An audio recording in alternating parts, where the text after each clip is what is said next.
किसी ने मेरे से पूछा कि अंकों का खेल क्या है, तो मैंने बोला अंकों का खेल क्या, अंक भी राजा बना सकते हैं। मैंने कहा बना सकते हैं, सही समय पे सही प्रयोग राजा बना सकते हैं। लेकिन अगर आपका मूलांक 2 नंबर है और आपकी कुंडली में चंद्रमा नीच राशि में बैठा है, आपकी पूरी कुंडली का जो भाग्यांक जो नंबर है, शुभ अंक है, वो 8 है और शनि नीच राशि में द्वितीय हाउस में बैठा है, और आपका कुआं नंबर 3 बनता है, और बृहस्पति भी मकर राशि में बैठे हैं, वो भी नीच के हो गए, तो ये तीनों नंबर आपको भगवान के पास पहुंचा सकते हैं। ये तीनों नंबर कोई सपोर्ट नहीं करेगा, ना आपका ड्राइवर नंबर, ना आपका कंडक्टर, ना आपका कुआं नंबर। ड्राइवर ही गाड़ी ठोकेगा, आप निमट चुके होंगे, आपको पता ही नहीं चलेगा कि आपकी वजह से आपकी पूरी फैमिली भी ऊपर चली गई। भाई ड्राइवर के हाथ में पूरे लोगों की भीड़ है ना। एक बस जो चलाता है उसके 50 लोग उसी की सोच पे तो निर्भर कर रहे हैं, उसी की ड्राइविंग पे तो निर्भर कर रहे हैं ना। ड्राइवर नशे में है, ड्राइवर गलत गाड़ी चला रहा है, उसने गलत स्पीड में कोई गलत कट ले लिया, गाड़ी पलट गई, पता नहीं कितने लोग मरेंगे। तो मैं ऐसे ही बता दूं कि कभी कभी ये चीजें बहुत काम करती हैं, बट कभी कभी ये हमारे लिए मुसीबत का कारण भी हो जाती हैं। तो ऐसा नहीं है कि दोस्तों हर चीज में इन चीजों की वैल्यू सबसे सर्वोपरि है।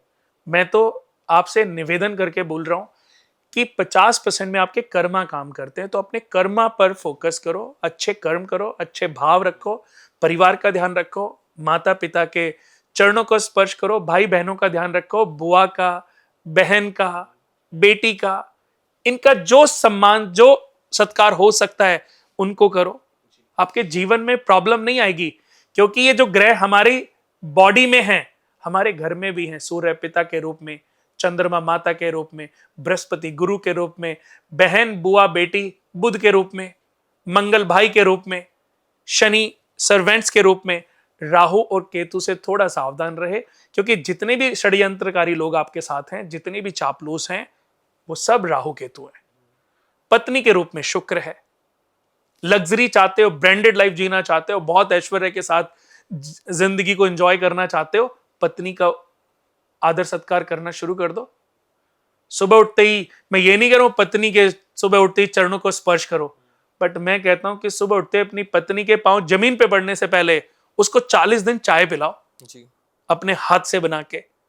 उस 40 दिन में चमत्कार देखो। अच्छा। पर ये नहीं कि कुणाल जी ने उपाय बोला है तो उपाय समझ के नहीं, हाँ।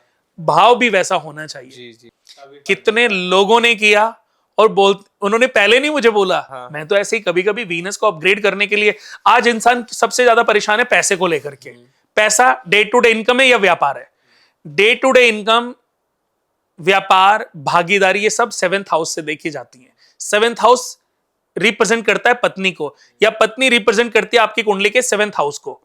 तो डे टू डे इनकम, भागीदारी, आपकी मृत्यु भी 7th हाउस से देखी जाती है। पैसे का चोरी होना, पैसे का खो जाना, पैसे का डूब जाना, मर जाना, किसी ने ले लिया वापस नहीं दे रहा, ये 7th हाउस से देखा जाएगा। उसने पैसे पहले तो मार लिए, बाद में उसको सद्बुद्धि आई, उसने वापस कर दिए, ये भी विचार 7th हाउस से ही किया जाएगा। अब 7th हाउस की लॉर्ड कौन है? 7th हाउस के लॉर्ड है वीनस जी। और संबंधों में लॉर्ड कौन है? पत्नी। पत्नी को जितना इज्जत दोगे, जितना प्यार करोगे, जितना सम्मान करोगे, उसको पलकों पे बैठ नहीं सकती। वो तो कहावत ही है कि शादी होती है या शादी से पहले कि मैं तुम्हें पलकों पे बिठा के रखूंगा, तो मुझे लगता है पलकों पे कोई कैसे बैठ सकता है? बैठ नहीं सकता। पर लोहे की रोड, अगर भाव अच्छा है तो लोहे की रोड लगवाओ।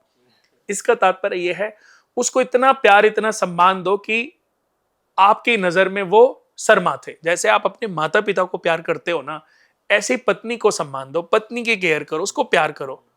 आपके जीवन में जो पैसे से रिलेटेड प्रॉब्लम है ना, पैसे से रिलेटेड प्रॉब्लम है, वो कभी आ नहीं सकती जी।